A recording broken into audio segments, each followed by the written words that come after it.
यहां शुरू होके कोई पार्टी हमें नहीं छोड़ रहा है। भाजपा एक वक्तव्य है, कांग्रेस का एक वक्तव्य है। कांग्रेस ने हमको बीजेपी का बी टीम करार दिया,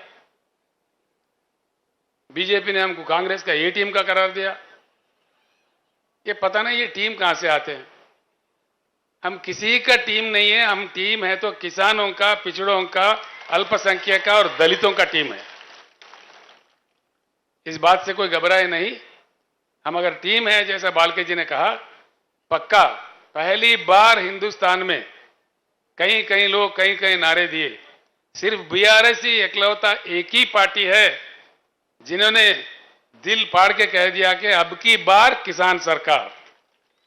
पहले कोई पार्टी ने इस बात नहीं कहा। क्यों नहीं कहा भाई? 60% लोग तो खेती किसानी से जुड़े हुए हैं। किसान को और कामगार को जोड़ दो तो 60% से ज्यादा हो गए। अब इन लोगों को डर लगा है भाई, सब साफ साफ मालूम हो रहा है किसान जुड़ रहे बीआरएस के साथ, तो इसलिए उल्टा सीधे बात करने लगते हैं, बड़ा अजीब अजीब कमेंट्स करते हैं। मैं आपको साफ बताना चाहता हूं, ये तेलंगाना या महाराष्ट्र तक के लिए सीमित पार्टी नहीं है। आज के भारत के जितने भी समाधान, जितने भी प्रश्न हैं, जितने भी समस्याएं हैं, उसका एक ही समाधान है कि भारत का परिवर्तन। परिवर्तित भारत ही हमारे सारे समस्याओं का समाधान है। हां, परिवर्तन चाहिए। इसलिए मैं 2-4 शब्द बताता हूं आपको। भारत में 41 करोड़ एकड़ कृषि योग्य भूमि है। हिंदुस्तान में जिस प्रकार से पानी की उपलब्धि है, हमारे पास बरसात होती है इंडिया में 1,40,000 टीएमसी की। आधा तो उसमें बाष्पीकरण होता है, लेकिन आधा पानी हमें प्राप्त होता है हमारे शुद्ध नदियों में बहते हुए। यानी कि भारत के हर एकड़ में अगर सरकार में दम हो, केंद्र या राज्य के सरकारों का नीति सही हो, तो हर एकड़ में हिंदुस्तान के भरपूर पानी दिया जा सकता है। अभी आते आते रास्ते में बालके जी मुझसे कह रहे थे, मंगलवाड़ के इलाके में 25-35 गांव में पानी आने हैं जो लाया जा सकता है, लेकिन नहीं कर रहे। यहां के सरकार में इच्छा शक्ति नहीं है। क्या बात है? पानी जरूरत से ज्यादा है। 41 करोड़ एकड़ जो कृषि योग्य भूमि है भारत में, हर एकड़ को दिया जा सकता है और पीने के लिए भरपूर पानी दिया जा सकता है। मैं औरंगाबाद गया तो वहां बोल रहे, संभाजी नगर उनका नाम बदल दिया, ठीक है, वहां गए तो कह रहे 8 दिन में एक बार पानी आता है। शोलापुर में भी 4-5 दिन के बाद पानी आता है। अकोला वाले मेरे दोस्त थे प्रकाश पोहरे, वो कह रहे थे अकोला में 10 दिन में एक बार पानी आता है। आजकल मुंबई और पुणे में पानी की सप्लाई में कटौती आ रही है। क्या बात है? पानी नहीं है देश में? ये क्या हो रहा है? इसीलिए मैं कहता हूं, साफ कहता हूं, भारत के जल नीति, जो राष्ट्रीय जल नीति है, उसको पूरा का पूरा उठा के बंगाल के खाड़ी में फेंक देना चाहिए और नया पॉलिसी बनना चाहिए।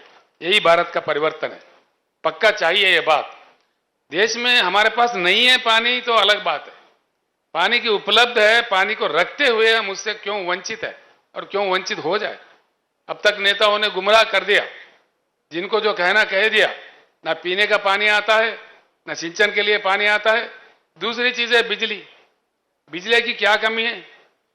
बिजली बनाने के लिए 3-4 किस्म का बिजली होता है, लेकिन कई चीजों को लेके विवाद भी है। जैसे एटॉमिक पावर है, चेरनोबिल में रूस में जो विस्फोटन हुआ था, उसको लेकर दुनिया भर में कुछ विवाद खड़ा हुआ है, उसको बाजू कर देते हैं।